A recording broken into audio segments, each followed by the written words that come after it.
11º dia. O grande amigo inimigo. O demônio é o grande inimigo do homem. É o inimigo número 1, dizia Papa Paulo VI. Satanás aparece nos inícios do gênero humano. Apresenta-se desde o início um homicida, mentiroso e pai da mentira. Consegue fazer cair os nossos antepassados Adão e Eva e se torna o príncipe deste mundo. 2 Coríntios 4, 4. Acusador dos nossos irmãos. Apocalipse 12, 10. Com o pecado original, todo o mundo jaz sob o maligno. 1 João 5, 19. E os demônios são dominadores deste mundo tenebroso. Efésios 6, 12. Como aparecem tenebrosos os primeiros acontecimentos da humanidade nova por causa deste infernal assassino que possui o império das trevas. Lucas 22, 53. Padre Pio escreveu em uma carta ao seu diretor espiritual, contando que ele viu a figura monstruosa de Satanás em seus sonhos. Era um ser horrível e gigante, alto como uma negra montanha. São Pedro nulo apresenta como a imagem de um leão que ruge sempre pronto a devorar-nos.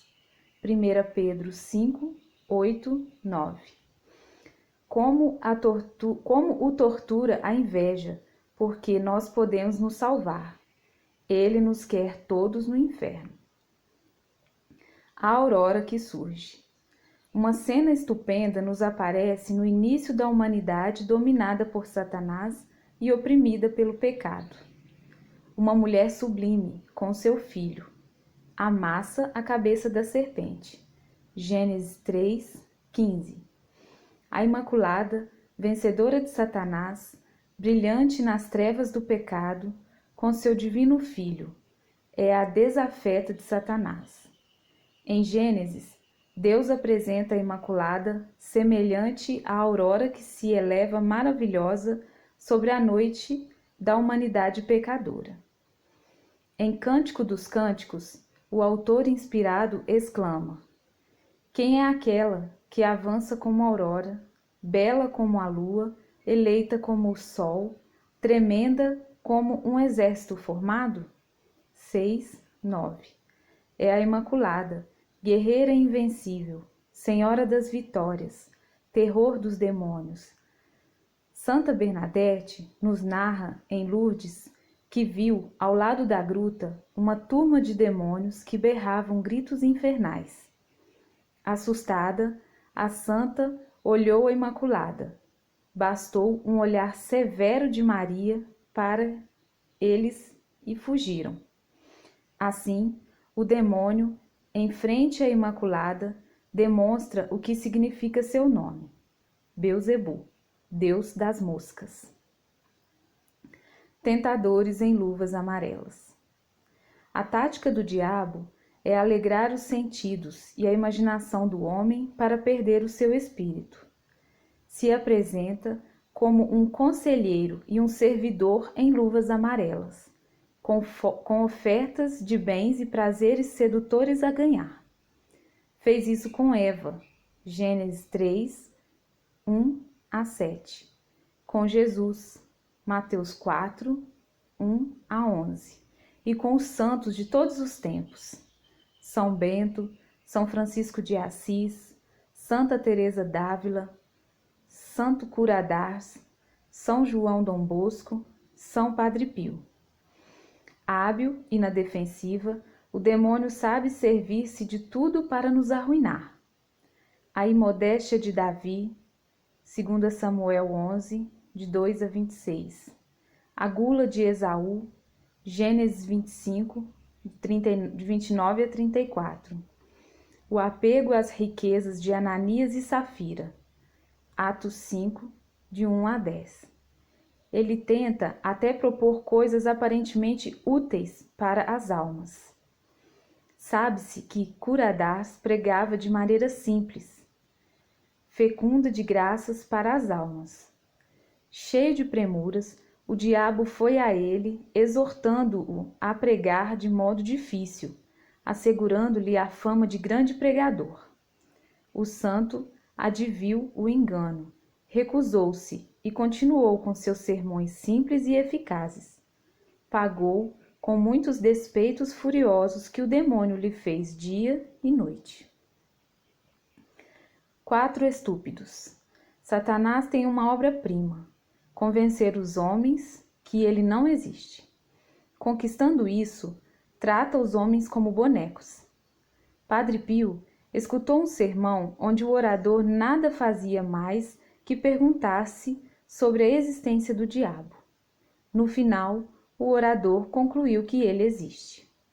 Passado o sermão, Padre Pio advertiu-o, dizendo-lhe que, ao se falar do demônio, deve ser preciso em afirmar sua existência e sua ação nefasta no mundo. Ao final, acrescenta-se a existência dos 4 estúpidos, que ousam negar a existência do diabo.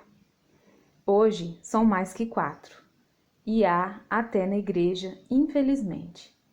Tanto é verdade que Paulo VI teve que intervir expressamente em um discurso, 15/11/1972, para confirmar a verdade da fé sobre a existência de Satanás como pessoa e constatou amargamente como a fumaça do diabo está fumegando na Igreja.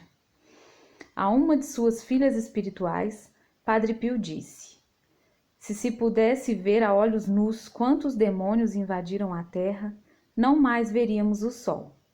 Contra estes apóstatas, qual não deve ser nossa defesa?